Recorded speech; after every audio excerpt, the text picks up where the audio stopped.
I've always been a huge fan of reading fiction, but sometimes I just can't find a space in my schedule to commit to an entire 500 pages of a book. And at the same time, in the midst of all that busyness, I want to get a quick glimpse of a new world, a new perspective, just to stretch my mind to see beyond my current reality, to utterly detach from my problems and get a rational third person perspective on my life. And the best way to do that is by picking up a short story and making my day brighter spending a few minutes reading it, which grants me the condensed benefit of reading a work of fiction. Like the English author Neil Gaiman said, short stories are tiny windows into other worlds and other minds and other dreams. They are journeys you can make to the far side of the universe and still be back in time for dinner.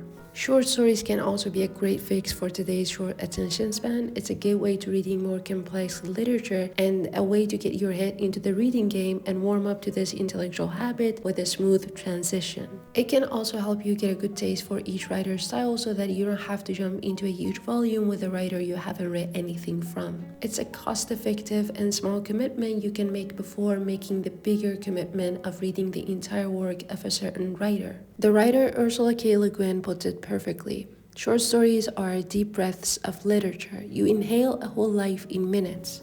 But I wasn't always a reader of short stories. In the past, I used to have a strong aversion toward them. I thought they were a bit like cheating, like wasting my time on something trivial and fleeting just to pretend I'm reading. But all that hatred and skepticism faded into nothingness when almost a year ago, after an entire day of exhausting myself on my work, I decided to spend the whole night resting my mind and reading a good work of fiction. So I went on a quest to find short books I could read in a few hours, and while I was searching for it, I came across a writer so familiar I could have sworn I have read one of his books before. The short story was called Bartleby the Scrivener, and the author was Herman Melville. And it hit me right there. This is the writer of the prolific book Moby Dick. And that was enough for me to know that I'm going to be reading the book. Because from reading half of Moby Dick, yeah, I've been plowing through that monster of a book for half a decade now, haven't finished it yet, I was certain I was going to meet strange and eccentric characters that would get me out of my head. So I started reading this book, and a few pages in, I was practically taken out of this world. I could not feel the passage of time. My reality was dissolving into this miraculous potion of a story,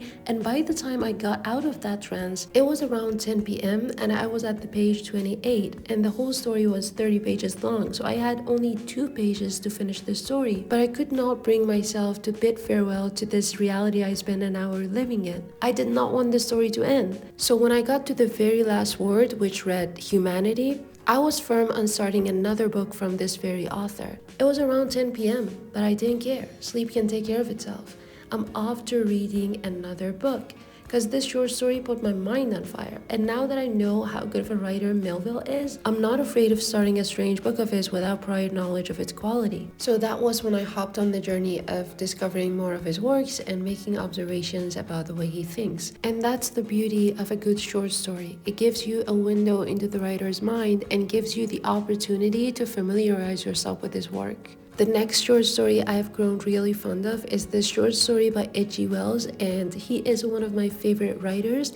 I came across this short story very accidentally as I was going through this book called 50 Great Short Stories. In this story, Wells blends satire and science fiction with a hint of existential gravity, and the flow of the story is so incredibly enticing that you will finish the whole thing in just about 15 minutes. And the reason I like the writing of H.G. Wells is that he is so convincing in the world he's building that you almost believe this is happening in reality. It breaks the barrier of space-time continuum for real. Disruption of the space-time continuum.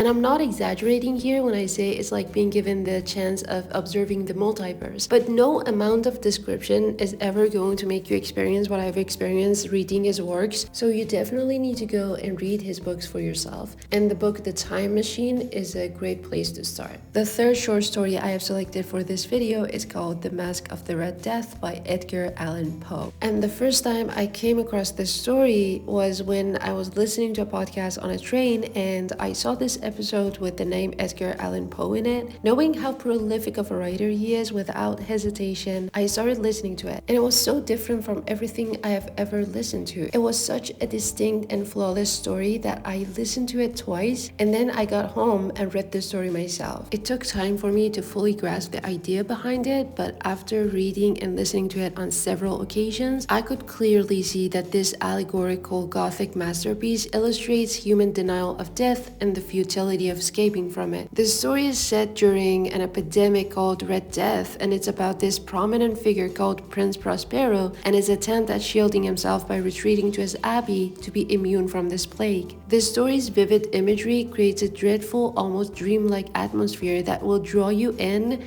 and make you experience something akin to lucid dreaming.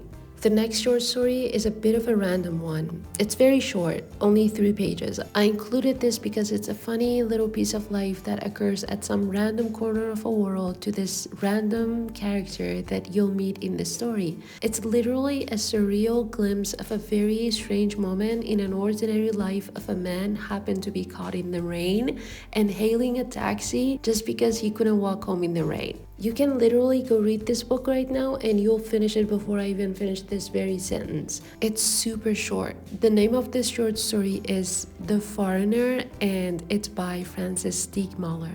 The last short story I'm going to mention is from Ray Bradbury. I know you've already heard of him and probably read the famous Fahrenheit 451, and you know that he mostly writes science fiction and fantasy. So this is a sci-fi short story. It's just a quick glimpse into the life on Venus.